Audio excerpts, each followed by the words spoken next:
Hello, everyone. Nice to see you here. Happy Sunday. Happy end of August. Almost September. Can't believe that. Don't know where the time is going. But it's nice to see everyone here. Let's keep an eye out in case anybody else enters.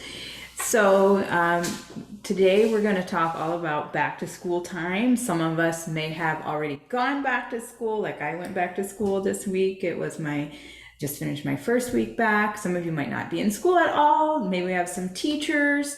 So we're going to talk about a lot of different things related to generally this time of year, which is a really exciting time. I know for me this summer, I feel like I just was having the NE-Ways discussion about summer, and now summer is almost over, which is kind of crazy. It was a very, very busy summer for me. I'm all moved into my new house now, which is exciting. I have my new flute, back to school. So it's a big season change for me. And hard to believe it's almost September. So in general, this time of year, like I said, whether you're in school or not, we're usually coming off of a period of rest, or maybe your summer was like mine, which was not very restful, but quite busy. But in any case, we're out of our general routine, whether that be with school or an ensemble or a job or something like that, typically. This is such a great time I like these two words, to reflect and reevaluate on where we are and where we want to be. Also on who we are and what we want to contribute to the environment around us. And that can be on a small scale or on a bigger scale. But it's a great time to do that. School, or even work for that matter, seems to be all about filling requirements and meeting other people's expectations. And this can be tiresome, especially after we go on years and years and years in school. When you're in elementary school, you can't wait to go to middle school, and you can't wait to go to high school, then you go to college, and that's a whole new thing. And then you're like, I'm going to get a master's degree, and then maybe you go on to get your doctorate, and then you're just like, oh gosh, I just want to be a person, and I want to be done with school and everyone telling me what I need to do, what I need to learn, and this requirement and that. So it's very exciting, but also can be quite tiresome too, especially if we are really focused on those kind of external expectations of us, which is part of it, and we need to know how to deal with that too. But what it's really all about is making the most of your own time and designing your own future, and realizing that it's ultimately all about you and what you want to achieve. Like I said, if you're in school and it's like, oh, the next test, what my teacher wants me to do, blah, blah, blah. It seems like all of these, again, requirements that are put on you. But part of it is that we have to kind of know how to get around what might feel like barriers and use these requirements and these things that are being asked of us more as resources or starting points to kind of veer off to where we really want to go. We really, really must focus on this. What do we want to achieve? And I know sometimes in school, that's the hard thing. It's like, I don't know what I want to achieve. We're there, we know generally, but, especially with flute players, in my studio, sometimes students have doubts whether they really even want to be a flute player.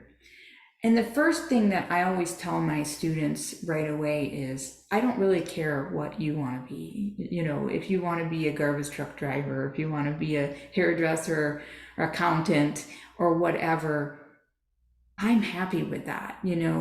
If you're here with me and you tell me that you want to learn how to play the flute well, we can do that. It doesn't need to mean that you are going to have to do this. So that's the other thing about school, is I feel like it automatically gives a connotation that it's training for future work, and that is a big part of it, right? But there is also just being educated in something, I might want to be educated in the German language. It doesn't mean that I'm going to be a linguist in, the German language and or be teaching German or something. Maybe I just want to be educated in that. And so it's okay to be able to do, two different things at once. For example, I love having students that are double majors, not because I think that they won't be able to rely on flute as a career or something like that, but I love if they have varying interests that might give them more pathways to where they want to be. So I think that as a teacher, that's something that's very important, is to be very encouraging and very open with your students and make it very student-centered. Yes, would it be nice to have students that all go on and play in major orchestras or win jobs here or there and win competitions, and that's fine, and you can say, oh, I'm a wonderful flute teacher and here's my flute legacy and all of that, but that's not really that important outside of our little beautiful flute bubble that we live in, right? So if we really want to train people to be happy and successful in whatever they want to do, we have to not make it about us too as teachers, which can be hard. Of course, you in some ways you do want your students to go on. You love to see them go on, maybe into flute things, but ultimately your job is to educate them in the topic at hand, and then to encourage and mentor them into a field which they're going to be successful. So, back to if you are a student or that person that's doing the learning at the time, again, focusing on what you really want to achieve, if you know what that is, or looking to discover what you really want. And then you have to understand and accept that there will be obstacles. That we do not live in an obstacle-free world. Every road is not straight without traffic lights. Like, that's just not how things go, right? So we have to accept that there will be obstacles in our path. However, we can learn to use these obstacles as sort of like markers or kind of guideposts. Like, okay, this is going to be challenging for me. How am I going to learn to navigate that? Because ultimately, those things that challenge us are some of our biggest learning experiences. Because if everything were like easy all the time, right, then as soon as something did become difficult, we would have no idea how to navigate that. So I always tell my students, the easy way is not the easy way, because the more shortcuts you take and the more you're looking just for that comfort and ease and everything, the harder it's going to be down the line, because eventually you will face some challenge in your life in one way or the other.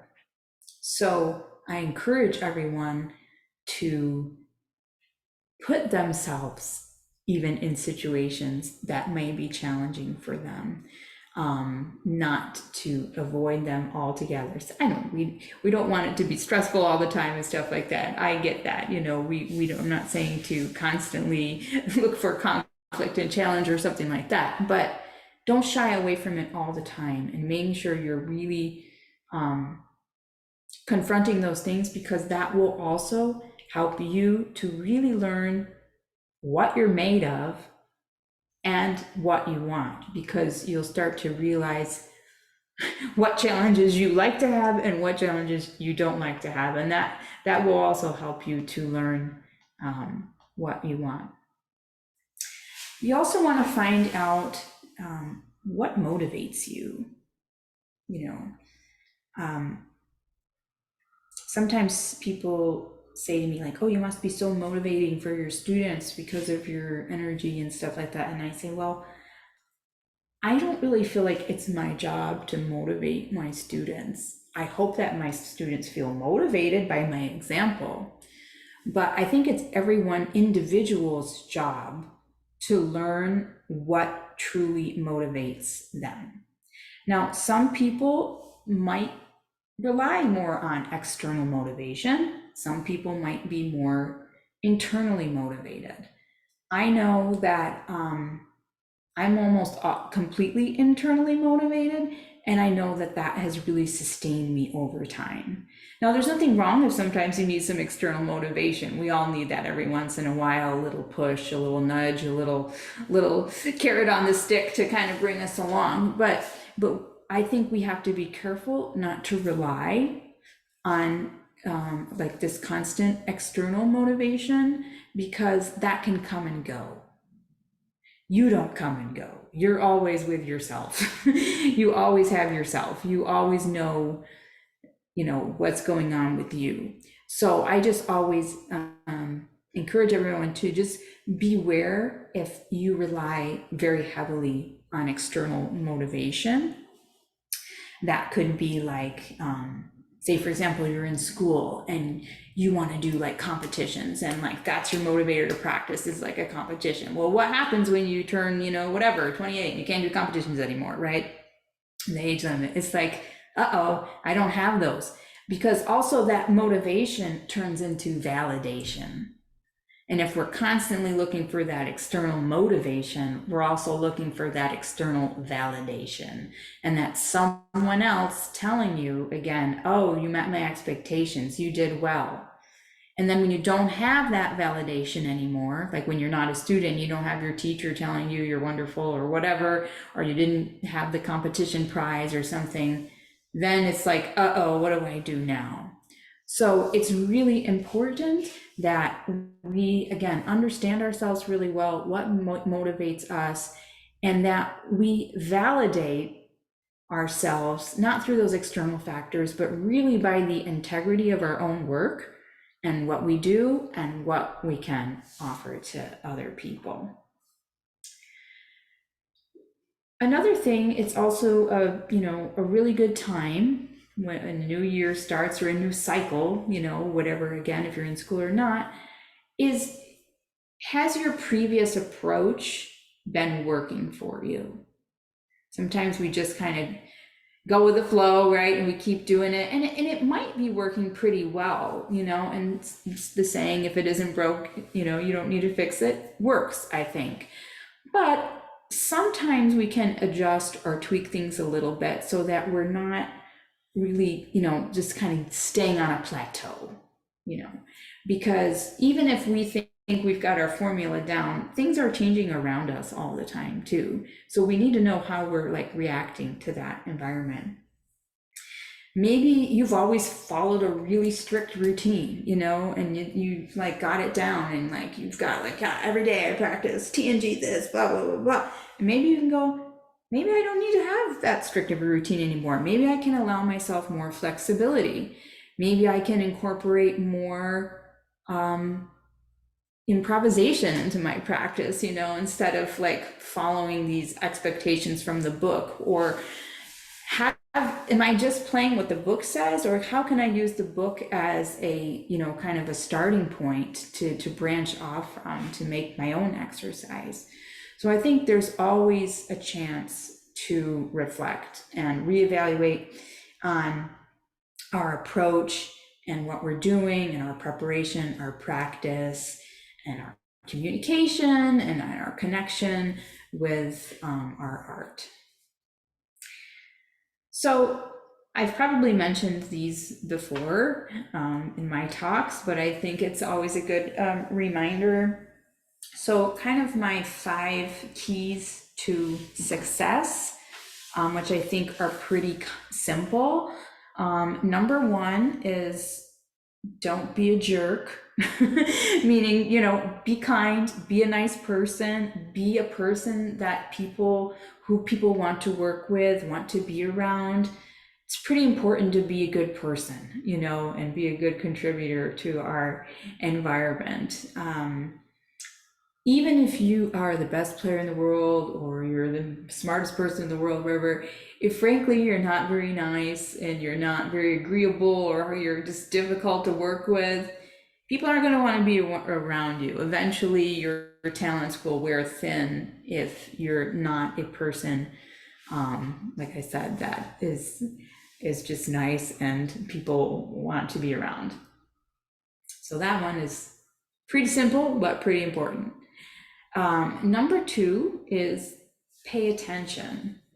So pay attention means be very aware of yourself and your market, basically, which is in what arena am I trying to be successful? And again, I know successful doesn't necessarily mean like, you're the highest paying job and blah, blah, blah, blah. It means like, am I happy in what I'm doing? Am I achieving what I want? Okay. So do I really understand the market or the field? So a lot of times my students go to competitions. They usually do pretty well. And part of it is, I think, because as a teacher, I really pay attention.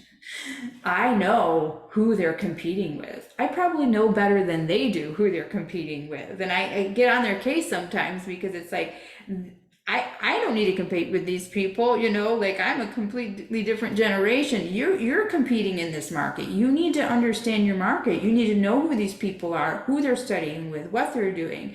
Because part of those competitions are strategy, what kind of repertoire to program, what kind of who's playing what are they going to play? Everyone's going to play the same old standards in competition, right? So maybe you want to be different and be bold, so that's, as a teacher, I think a big part of like helping my students to be successful in that specific area, because I pay attention a lot to what's going on in their market, because I'm good with my market. I already made my career in my path. So what maybe worked for me, or what I did, or what I played at that time, is not really that relevant. In some ways, yes, it is, because it's experience and knowledge and all of that, but I really want to pay attention for them. So it's just like, if you're going to be a soccer player or you want to be a professional soccer player, you're going to pay attention to what's going on in the soccer world. You're going to have watched all the, infamous World Cup games and all the moves of all the goalies and everything. You're going to know what's going on. It's not like you're like want to be the next, I don't know, Maradona, and you never seen a soccer game before. Like that's not going to happen, right? So getting to know who are the players in your field, who plays in professional orchestras. Well, maybe you don't want to play in orchestras, but maybe it doesn't really matter, but you can kind of be familiar with the field. I think the more knowledge you arm yourself with going into any facet of the profession, you'll probably have even more chance for success in that way. Number 3 is to be willing to do more than is asked of you. I think that's really important. I see a lot of people just kind of wanting to do the minimum to get by. Sometimes, and I got it, we've got a lot to do with busy lives, but usually the people that are willing to go above and beyond, like I might assign a student 2 etudes and they might come in with 4 for me the next week, that's them saying, okay, this is her expectation. I want to one up that, I want to take it to that next level, right? So I think that is a marker of someone that's really looking to move forward and to be where they want to be. Number 4 is to be willing to work on things at a deeper level than most people are willing to do. So when I'm working with students on some like nitty-gritty exercises, maybe it's with tone color, like some embouchure things like stability or whatever, and like and they maybe find it a little tedious, or they seem like they're maybe don't want to do it, or they're disinterested in that.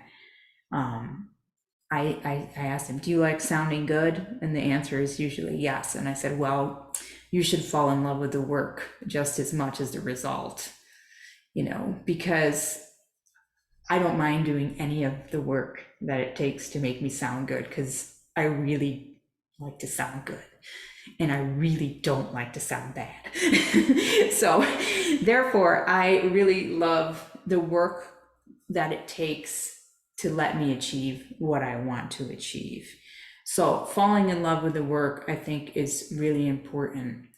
And again, it's all about you in the end, about getting to know yourself. Again, if you look at it like, oh, you mean I've got to play the whole Tefnell and Gobert every day, and I've got to do this and that and that. Of course, that would seem like a terrible punishment, right? If you're just like doing this laborious work all the time and just, again, meeting other people's expectations. But it's, again, it's like a big game. It's like, beating Super Mario Brothers at the end or something, or finding how to get all the extra coins or something like that. It's like, okay, how can I do this? How can I get to that point? And how can I make this work for me every time? So I really have this in my pocket, and then it's more fun too, right? So, but it's not really, rocket science. It's just like, that's where you'll see successful people that are willing to go at things on a level deeper than most other people will want to do. Number 5 is also, may sound simple, but sometimes can be challenging, is to have a spirit of joy and gratitude, right? So the more you love, again, what you do, and you're grateful for the opportunities to do that, the more you're probably going to be successful and feel good about what you're doing and what you're achieving. I always like to remind my students, and I can remind even all of you that I'm with here right now, is the fact that we're even talking to each other right now means that on some level we're privileged people. And, it seems like every day we're focusing on challenges and things that we don't have, and, those kind of things. But, if we own a flute and we have a computer that we're talking on right now and we're meeting with each other, we are privileged people. Life might not be perfect. We might not be billionaires or millionaires or whatever, but on some level, we have at least the privilege of this connection through art and music. And this is something I think very, very special. And I know that I take with a lot of responsibility. But I think it's good to remind ourselves of that sometimes, because I think, that ability that we have, that privilege, it does come with a responsibility to cherish it and try to give back as much we can in a joyful way, and to enjoy what we're doing and create enjoyment for others. So those, I think, are some good reminders for anyone, whether you're going back to school or going back to work, or you're in your ensemble, or you're just trying to get to where you want to be. One thing that I think is super important at any point in time, especially for students, is to use your resources. I know I've hammered this message before in my talks, but I feel like today there are so many resources to be had. Sorry, I have a very pesky fly flying around me. There are so many resources to be had, but it's like almost like the more we have, almost like the more we don't use. Partially because things are easy and we almost like forget that they're there, because it's like so easy, right? To get at something.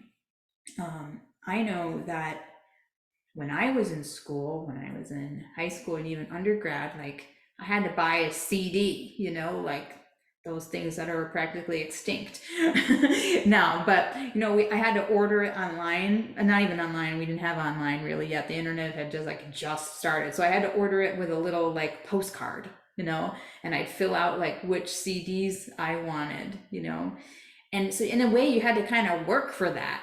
Today we just go Spotify, done, and it's so sometimes again, that easy way is not the easy way, because it's like we almost forget it's there because we didn't have to really exert any effort to find it. But The amazing thing like about the internet is pretty much any information you ever want to know about anything is on there. So we have this kind of like ultimate resource, right?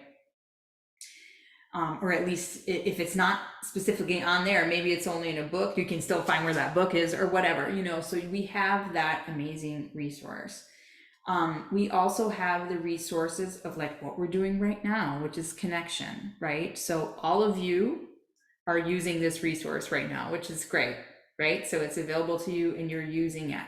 So you have resources through these kind of things, whether it be connecting with a professional or a teacher, connecting with your colleagues and your peers, you know.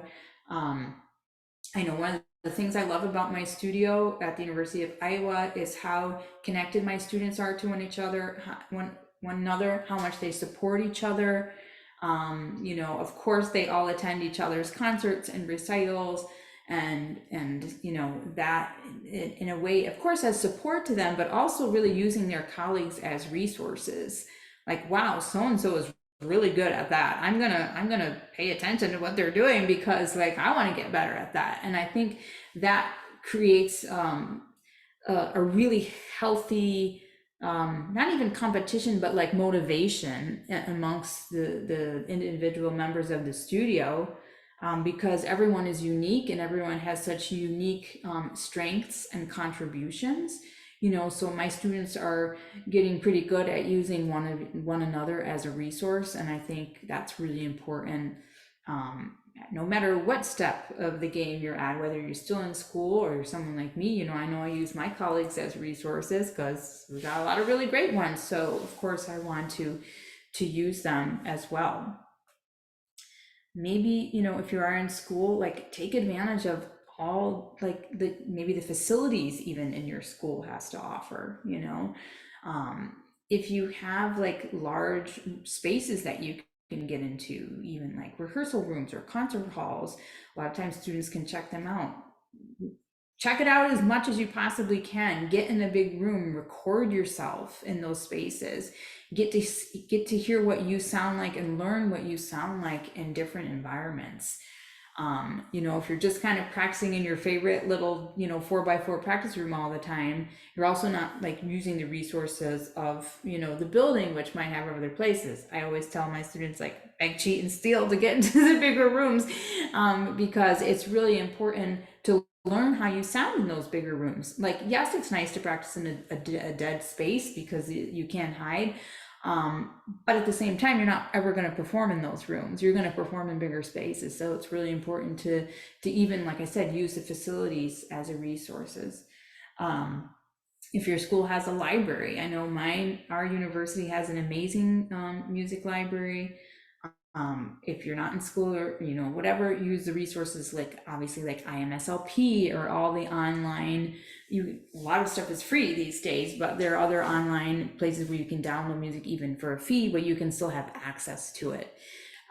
We have, of course, all the streaming services like Spotify and Apple Music, and then you also have like Naxos Musical Library and like Berlin Philharmonic Digital Concert Hall and like Metropolitan Opera Broadcast, and you have all this amazing access to all of this stuff. So like use those resources because they're, you know, they're not white noise, you know, like we shouldn't take them for granted because not that long ago they were not so readily available, and you never know what's going to happen in the world, so they might not be readily available for whatever reason. You know, look, COVID times or whatever, like we know weird stuff can happen. So when you're able to use full advantage of your resources. Now I want to talk a little bit more specifically about, you know, for those of you who are in school, or if you're taking a lesson and maybe you're not in school, but maybe you're still taking lessons or you're seeing a teacher regularly or something like that. So I just want to talk about, you know, are you really prepared for your lesson or how to prepare for your lesson? I think, you know, students spend hours and hours and hours, you know, in that practice room. And sometimes they think just because they're putting in the time that they're prepared. But I think there are some just really specific questions we can ask ourselves just to say like, okay, am I prepared for my lesson? So obviously I'll start with number one, like, if one is available, have I listened to a recording of the piece? You know, like that's what I was just saying about resources.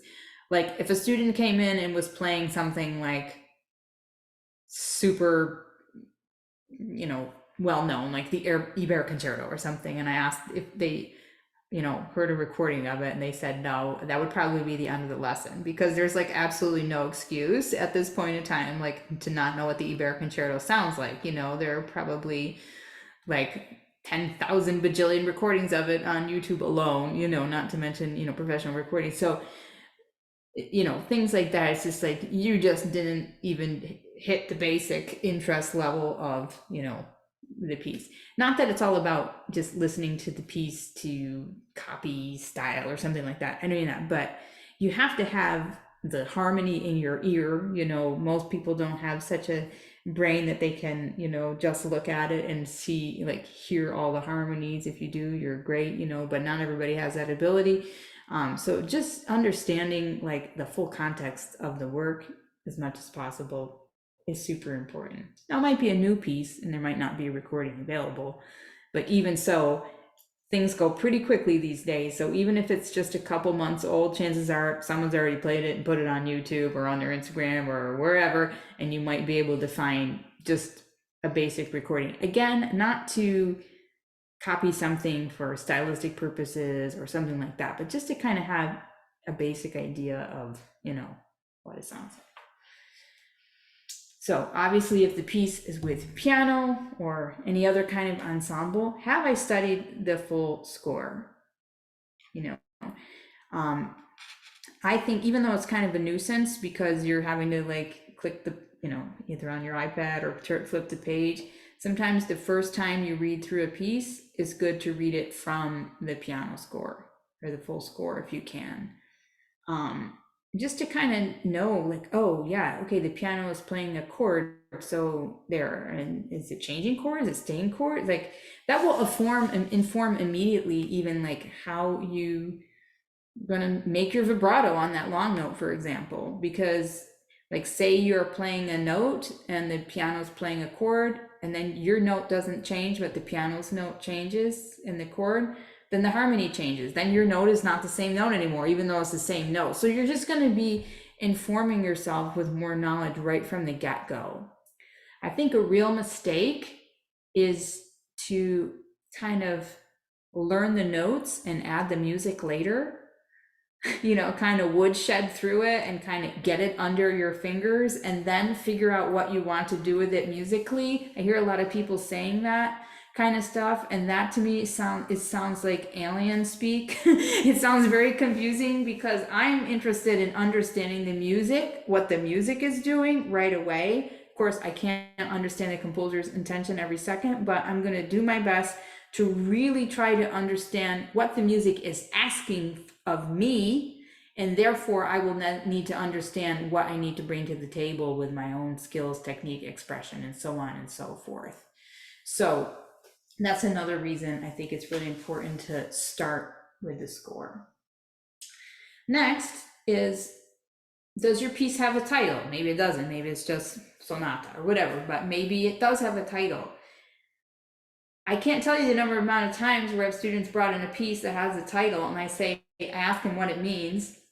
And they're like, you know, look at me blank face. And I'm like, didn't you have the like minimum curiosity to like what that meant? Like, how are you going to know, like, what if the piece meant like butterflies and you thought it meant dinosaurs? I don't know. I mean, it's like, that's going to change it significantly, right? So like, that's like minimum. Like if there's any kind of, you know, terminology, foreign terms, markings, that's the next thing on my list. Like, if you don't understand it, look it up. Like, first thing you do when you get with your flute part, scroll through like Hochel or something in German. Oh, what the heck is that? I don't know. Let's go. I've got my phone. I can go to Google Translate. That's the thing. It's so easy these days, right? We can just grab our phone and look it up. We have no excuse. It's not like we have to lug the German dictionary with us and the Italian dictionary, which I had as a student, not always in my bag, but I kept it in my practice room, you know, so I could look that stuff up. But we have that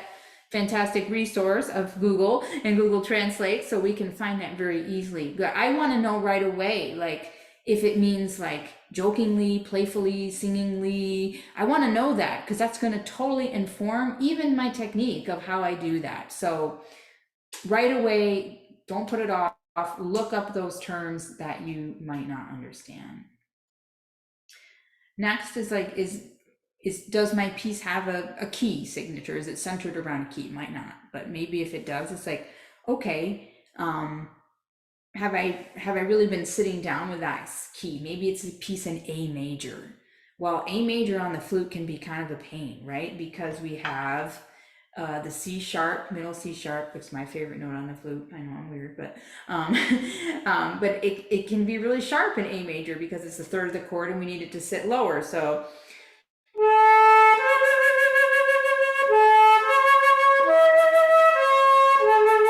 right, you know, but if we're not careful, we're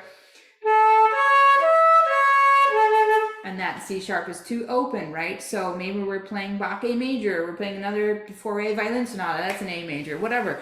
And then we're, you know, we're not really kind of locking into that key. So I always suggest, you know, like do a deep dive into that key when you're playing a piece in a specific piece in that key. You can be transposing melodies or whatever. Maybe, you know,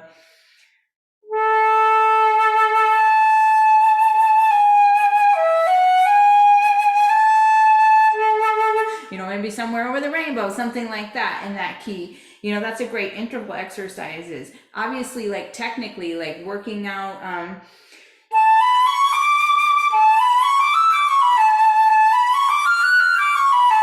like the major and the minor version, right? So like F sharp minor, it's like the Daphnis scale. All that is an F sharp minor scale starting on A. People always freak out about it. But if we did,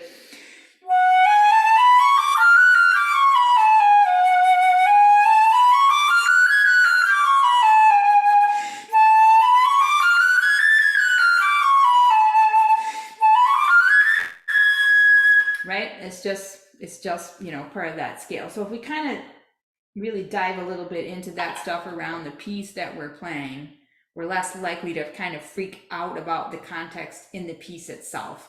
Because sometimes, especially with these like famous pieces, like of course Daphnis and Chloe, it's like we put them on a pedestal. It's like, oh no, everybody gets scared about that Daphnis scale, so that means I am too, right? So we just kind of automatically put this block in our mind and we freak out about it. But if we just kind of think about what it is, instead of qualifying it, you know, like it's difficult or easy or so on and so forth, we're a lot more likely, I think, to be successful at executing it. Okay, have I learned all rhythms carefully? You know, that's really important. If you're coming into a lesson like making basic rhythm mistakes, that's probably not a good thing, right? Because you can work that out. So what I usually do in a piece is kind of go through and ask myself, like, how many rhythms really are there? Unless it's like something like density 21.5, which has a lot of varying rhythms, but in any case, there are a lot of times where the rhythms repeat, you know? So I might say, okay, there are actually, this looks really challenging. Maybe it's full of 16th notes, but then I might look through it and go, oh, there are actually only like 5 or 6 rhythms in this piece.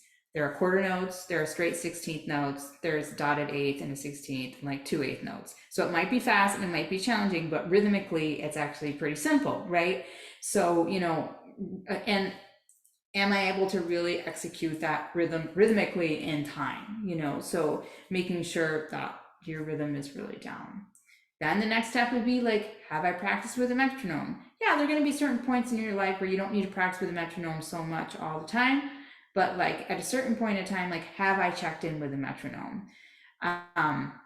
Sometimes like a student might come in with something like the Carmen entr'acte, which is not like something you'd think about like having to practice with a metronome, but usually they're playing it like way too slowly. And it's like the metronome marking is actually 88. That's probably a little too fast, but it's like you should at least check in with that, right? Because if you're doing like,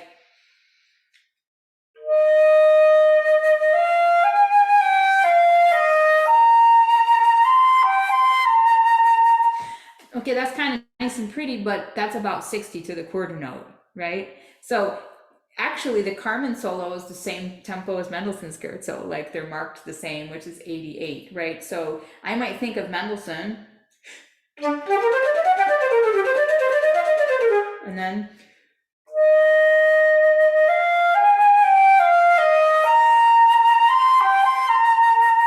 that helps me to like get the more flowing tempo in the Carmen, you know? So even if I'm not actually using a metronome, because I'm kind of familiar with the metronome markings in my head, but you got to be checking in with that to make sure at least you're giving yourself a reference of other pieces or other tempi to say like, okay. And sometimes you just really need to use the metronome, right? Working with offbeats, those kind of things. Have I practiced speaking, singing, clapping, and or conducting difficult metric or rhythmic changes? You know, sometimes again, I think we go, oop, that's hard. And we just kind of, it's like, if you're like scared of there's like a dog like at a house and you kind of know it's there and you kind of run right by it real quick, right? It's just like you just want to get away from it as fast as possible. But unfortunately we can't do that with rhythm. And the good thing about rhythm is we don't have to guess. It's literally a metric, it's like a metric measurement, right? It's like an exact thing. So we don't have to ever guess. And the more that we can get it in our body, the easier it's going to be. I was very fortunate in my undergraduate education to have 4 semesters of Dalcroze Eurythmics training. So we did lots of rhythmic dictation, lots of movement, clapping exercises, those kind of things. But again, that's using your own resources. As a human being, you have the ability to sing, you have the ability to move your hands in patterns, you have the ability to clap, you have the ability to do all that stuff. So it's using your own devices that you know to do to strengthen your ability to understand a certain rhythm or pattern. If I'm having a technical issue, have I used a creative exercise to solve it? You know, sometimes I ask the question, what's the difference between trying and doing? And for me, trying is that you don't understand how to do it, and doing is that you understand how to do it and you execute your understanding of how to do it, right? So coming up with some kind of creative exercise will help you get to an understanding of how and why it's working for you, and then you'll be able to solve it back into the context. So that's really important. Another thing would be if I have sequences or runs, I don't really like that word, but passages, more than 4 notes at a time, I group them in smaller groups for technical and organization and understanding, you know.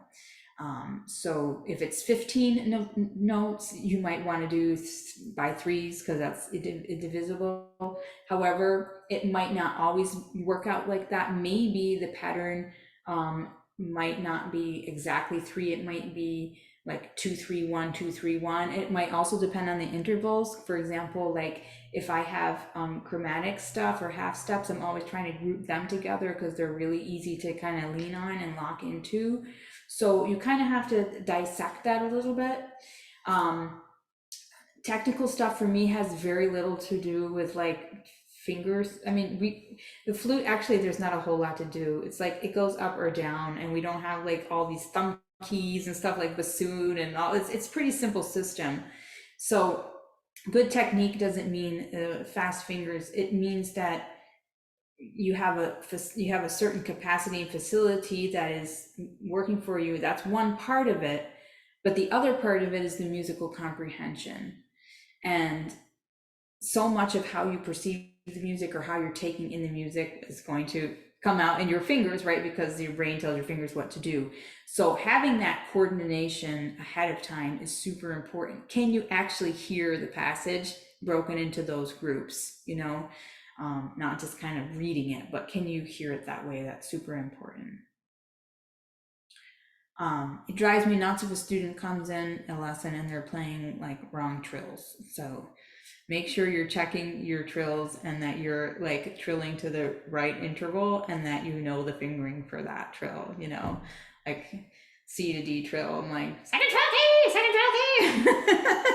You know, something like that. So simple things like that, like just don't make your teacher have to get nuts for like little things like that.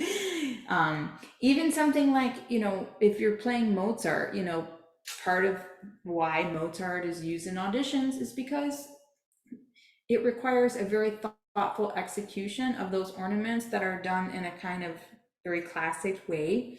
So like I really want to know like how many revolutions are in my trills. And so I don't want my trills to sound like just kind of tacked on, like I just wiggled there a little bit, you know, like so if I'm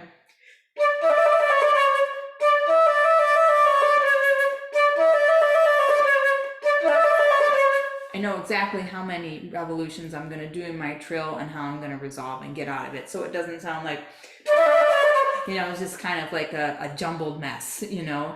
And in Mozart, that's how you're literally starting the piece. So from the get-go, someone can tell a lot by your organizational skills just by how you execute the preparation of the trill itself, and it's kind of like doing a somersault, right? It's like how you prep into it, the turns, and then the landing out of it. It's kind of like the Nachschlag or the turn out of it.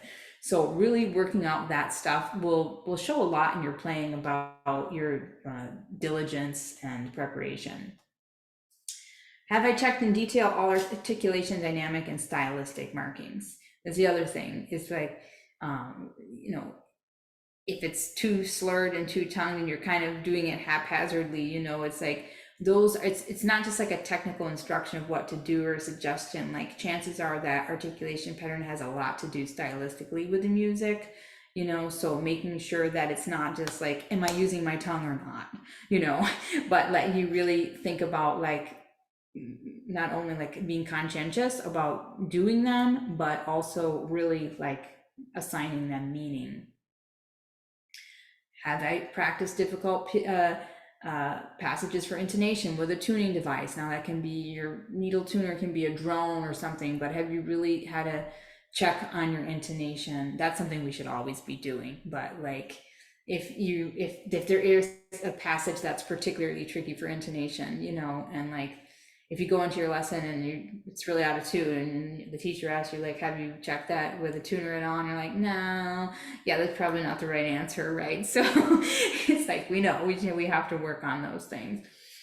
Have I planned out my breathing, not only for necessity, but according to the phrase structure of the music, you know? So like, have I really thought about where I'm going to breathe? And not just like, oh, I ran out of air, I guess I better breathe now, you know, but like, what's the phrase structure? Is it 8 bars, 4 bars, 2 bars? Can I make it all the whole phrase in one breath? Do I want to breathe in the middle? Those kind of things. Have I investigated any special fingerings or techniques required of me, you know? So maybe something has, you know, obviously if it's a contemporary piece and it has extended techniques, you want to be as familiar with those things as you can. Maybe you're learning and you don't know them, that's okay. Your teacher's going to help you out, but you want to make sure that if there's something being asked of you that's not familiar, you check into it and try to find the solution using your resources. Am I using my most quality and efficient sound in all notes? I mean, that sounds like a dumb question, because of course we're always aiming for that, but sometimes, especially when we're thinking about like the technical stuff and we're making it about fingers, we're forgetting about the sound. And like, it's really the same no matter the speed, it's still always about sound, you know? So if you're really using great phrase organization and you're using a really good sound, it's really hard to play technically poorly. Trust me, I'm not that great technically. It's just that I've really learned how to organize and have a good sound and then just be able to play it a little faster. But, you know, it's not just about having like wizard fingers. So, you know, if you're really focusing in on your best quality sound in all registers, it's going to help out the technical execution of the passage as well. Do I have a plan, intention, and function for every note in the music? That's a loaded question, right? It's like, well, maybe you don't, but at least you should be thinking about it. You know, like this is things you should be thinking about going into your lesson. Have I recorded myself in the practice room listening carefully for all of these elements? That's a very important thing to do. And last but not least, if I have questions and I'm not sure what to do after looking for all the possible solutions, have I made a note about this so that I'm sure to ask my teacher in the lesson? I know I love questions in a lesson. I really don't enjoy teaching when the student is just kind of like, waiting for me to talk at them, because it's not about me. Like teachers don't exist to talk, and just like, teach into the space. They exist because they're trying to help the next generation of people to be successful, right? So I want my students to ask me questions. If they don't have questions, I'm always a little bit like, either I'm the smartest person in the world and I just made it so clear, or, they're just not that interested in what they're doing. So like questions are always a good thing. Like, hey, I've been practicing, I've been really having trouble with this specific, fingering. Can you have a look at that? Do you see anything with the balance of what I'm doing in my hands or whatever that's affecting this fingering or things like that? Whatever it is, make sure you're asking those things specifically, because that's also going to make your teacher think more too, and you want to kind of keep your teacher on their toes because the more you make them be on their toes, the better they're probably going to be for you, right? So now I would say if you answered no to any of those questions, you're not actually prepared for your lesson, because there's more that you could have done to go into that lesson to be prepared. So lessons are not, again, the time for your teacher just to kind of sprinkle the wisdom on and take it in by osmosis. Really, the lesson time is the culmination of your week of using all of those resources, knowing what you know to do, bringing it all together to the highest level that you possibly can, and then your teacher helps you with that next step, right? So it's just like, just asking yourself some of that stuff, like, what would my teacher tell me about this? Or what would they say if I come in playing it like this? You can do that in advance. And then you're becoming your own best teacher, really, which is the ultimate goal, because at some point in time, you don't have a teacher, right? Now, it's also a good time for teachers to reevaluate things. We talked about that a little bit, but I think it's really good to think about, as a teacher, like, if the materials you're using, are they still current? Are they applicable? Like some things kind of go the test of time. Like, yeah, everyone still uses Moïse de la Sonorité, right? But maybe you want to be bold enough to even ask yourself, do I actually think De La Sonorité is the best book to use? Like shock, right?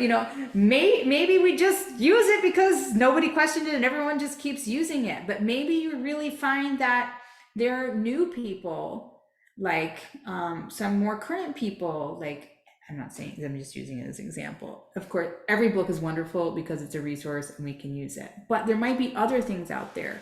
Like I've mentioned people before, like Paul Edmund Davies, who has tons of exercises, like vocalese exercises, or the Gaspar Hoyos. Also, he has tons of great exercises on his Facebook page or on his website that are frankly a little bit more interesting than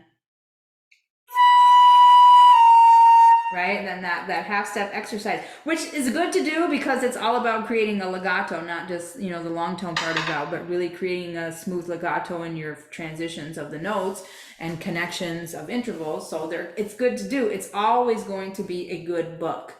But if that's the only book that you're using with your students, even if it's good, you might want to say, maybe there are more materials out there available to me that I want to investigate and invest in. Also, as teachers, I mentioned this already about being familiar with your students' market. Are you familiar with players and teachers that are younger than you? It's easy to be familiar with the greats, right? Like the ones that have come before us and that have paved the way. Like it's easy to be familiar with them. But like who's younger than me that I want to be familiar? I want to learn from them too, because the level's getting higher and higher. So it's wonderful to, know who Peter Lucas Graf is, and because he's an important part of flute history, or Maxence Lerieux. If young players don't know these players, that's also not very good. But teachers should also, at the same time, be aware with the younger players and who's being successful and what they're doing and trends of playing and all sorts of things, because that's going to help you be a better teacher and to help your students be prepared for their own market. What are some of the trends happening in the flute world?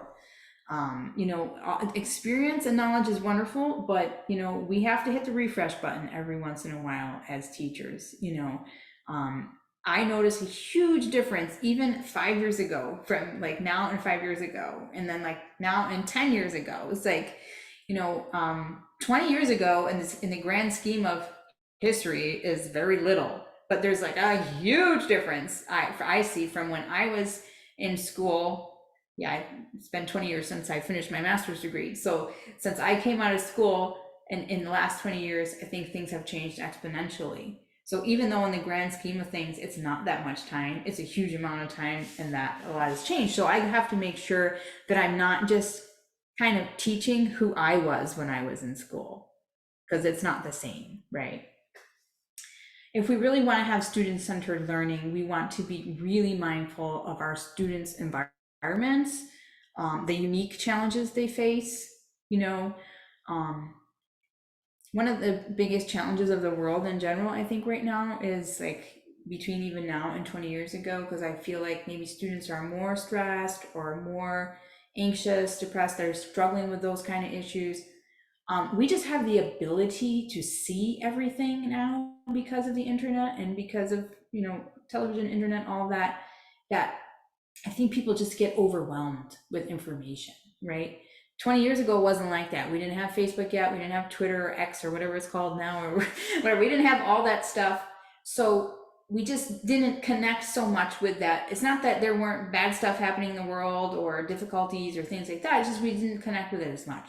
So as teachers, we need to be aware, like, not just like, oh, you know, suck it up. Yeah, sometimes we have to learn how to suck it up, but you know, like also like, oh, our students are dealing with a really different environment. How can we help them navigate that and, you know, confront that unique challenge? I think that's really important. The kind of terminology we use, you know, that's important because again, different trends and speaking, even how things change. Are our words, are our analogies, are our words, are they relatable to the students? You know, so even if you think you have the perfect formula or method down, it's always a good idea to reflect and reevaluate and be sure that you're not just, you know, either as a student, a player, a teacher, just kind of hanging out on that plateau and going through the motions year to year. It seems kind of like an easy thing to do, to just kind of ride that wave. But eventually I think that's the thing that also leads to burnout, because you're just kind of sick of it, because it's just like going, you know, around the hamster wheel like every year. And I will tell you very freely, like, you know, it was very funny being at the NFA convention this past month, and probably about 100 people asked me why I was changing my flute and am I okay and something, because to most people, like having a solid, you know, gold flute with engraved keys, that's like the ultimate, right? Like, why would I want to change my flute? And I wanted to change my flute for the simple reason that I wanted to change my flute. You know, I just wanted to change. I wanted something different. I wanted like almost like a different, not a challenge, but I didn't want to be too comfortable. Also, I don't like to worship things. If the thing is not important, what I do is important. And I don't want my flute to be like the center of what I do. I want my connection through the instrument to be the center of what I do. So, you know, I could have stayed playing that flute until I died and it would have been fine. Of course, it's a beautiful flute. But I enjoy the challenge of getting to know something a little different. And I think when you're younger, especially, like your flute is like part of a status symbol when you're like, you know, trying to make it and professional and like, and I'm not knocking having a gold flute or something like that, but it's part of it sometimes. It's like, because, you know, I had a, you know, first I had a silver flute, then I had a silver flute with a gold head joint, then I had a 14 karat flute with silver keys, and then I had an all 14 karat flute, and then I had a 14 karat flute all engraved, you know. So it's like, you know, I went through it all. I could have maybe gone to an 18 karat flute next, or a platinum flute, and 24 karat flute, and this, you know, this, the spaceship model flute, and you know, and it's like it's unlimited, you know. It's just like it doesn't end, you know. And for me, it's, I've gotten to the point in time, it's like I'm pretty sure that I'm gonna sound like I sound like on just about anything. And I like this other instrument too, and I just don't want it to be the focus of who I am and what I do. So I know, like, as I reevaluate at my stage of life and career, I'm trying to remove like anything that's kind of a almost like a distraction or something not necessary, um, of value to the importance of what I really want to do and what I really want to achieve, you know? And I think that actually, I can say it takes a lot of courage, you know, because people do look at you different. It's like, oh, she doesn't have gold flute anymore. She has silver flute, you know, it's like, now it's kill, right? You know, it's like, but it's like, I don't care. Like, I don't care what anybody thinks about that, you know, like, so you do have to kind of sometimes get to a certain point in your life where you just don't care what people think, right? And you are free enough to reevaluate what really works for you and what you really need in your life as a person and as an artist. And I just learned I don't really need a gold flute. This other flute is beautiful and I love it and I'm really happy to play it. So, you know, you can reevaluate at all stages of your career and there's nothing wrong with that. And you don't need to let other people define, you know, what's good for you in that sense. And if you know, want to be somewhere different or you want to progress on, you know, in some ways. For me, that was a progression because it was like I was very liberated that I didn't need that flute in any way, you know, to prove anything, you know. So people might look at it as a downgrade, but I look at it as like almost like an upgrade, you know, because it's freeing me up even more to be who I really am, you know, as an artist, as a teacher, and that kind of thing. So I think we're about out of time, but I can, as always, I like to take questions. If anybody has any questions, you can feel free to throw them quickly in the chat, or, you know, since we're kind of running low on time, you can throw your hand up or yell it out, or if anybody has any comments or anything like that.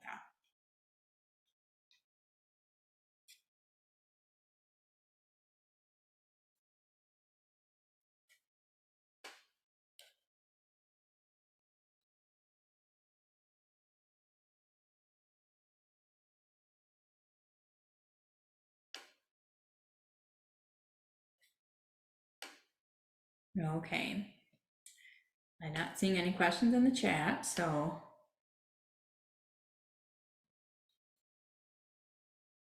All right. Sorry, I didn't leave as much time as I like to for some discussion at the end this time, but hopefully that gave you some food for thought about this time of the year and about whether you're in school or you're, you know, kind of mid-career or you're a little more seasoned or you're an amateur or whatever, just about some, you know, mindset things that you can keep in mind and some approaches that you can have in your daily practice for your own preparation, even if it's not for a lesson. So thanks everyone so much for being here today, and we'll see you next time. Take care. Bye-bye.